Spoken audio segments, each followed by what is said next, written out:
Password செக்யூரிட்டின்னு என்னென்னா, இப்போதைக்கு நிறைய வெப்சைட்ஸ் இருக்குது. இன்ஸ்டாகிராம், ஃபேஸ்புக், ட்விட்டர், அப்புறம் நிறைய அக்கௌண்ட்ஸ் வந்து புதுசாக நிறைய சோசியல் நெட்வொர்க் எல்லாம் நிறைய புதுசாக வந்திருக்கு.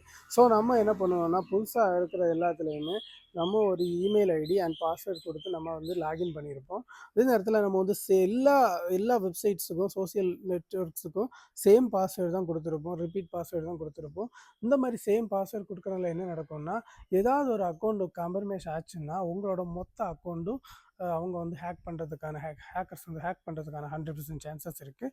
நிறைய இடத்துல நடந்திருக்கு. இந்த மாதிரி இமெயில் அக்கௌண்ட் ஹேக் பண்ணியிருக்காங்க. ஜிமெயில் மட்டும் கிடையாது, ஃபேஸ்புக், இன்ஸ்டாகிராம் இந்த படிப்பட்ட விஷயங்கள் எல்லாமே ஹேக் பண்ணியிருக்காங்க. ஸோ கொஞ்சம் கேர்ஃபுல்லாக இருங்க. இந்த மாதிரி நீங்கள் ஏதாவது புதுசாக எல்லா ஆப் யூஸ் பண்ணுறீங்க, சாஃப்ட்வேர் யூஸ் பண்ணுறீங்கன்னா, பாஸ்வேர்ட்ஸ் வந்து புதுசாக டிஃப்ரெண்ட் பாஸ்வேர்ட் போடுங்க.